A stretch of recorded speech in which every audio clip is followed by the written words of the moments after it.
வெள்ளையனை எதிர்த்து வீரப்போர் புரிந்து தூக்கு கயிற்றை முத்தமிட்டு மாண்டு போன மாமன்னன் வீரபாண்டிய கட்டபொம்மன் கட்டிய தியான மண்டபம் இது. தூத்துக்குடி மாவட்டம் ஆத்தூரில் 1775ஆம் ஆண்டு, அதாவது 230 ஆண்டுகளுக்கு முன் கட்டப்பட்ட இந்த தியான மண்டபம் அன்று அவன் ஏற்றி வைத்த அணையா அகல் விளக்குடன் தன் பக்தி பயணத்தை இன்றும் தொடர்ந்து கொண்டே இருக்கிறது.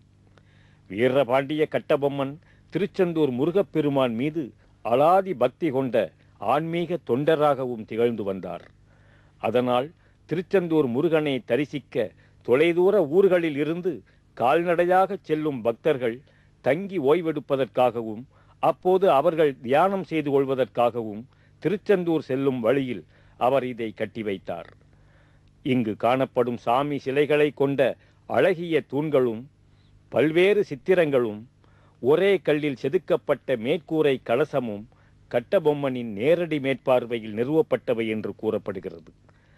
கட்டபொம்மனின் தம்பிகளான ஊமைத்துரையும் வீர தளபதி வெள்ளைய தேவனும் அவரது மனைவி வெள்ளையம்மாளும் அடிக்கடி இங்கு வந்து பக்தர்களின் சௌகரியங்களை மேற்பார்வையிட்டதாக வரலாற்று நூல்களில் பதிவாகி இருக்கிறது. பக்தர்கள் இங்கு செய்வது தியானம், வீரபாண்டிய கட்டபொம்மன் செய்தது தியாகம்.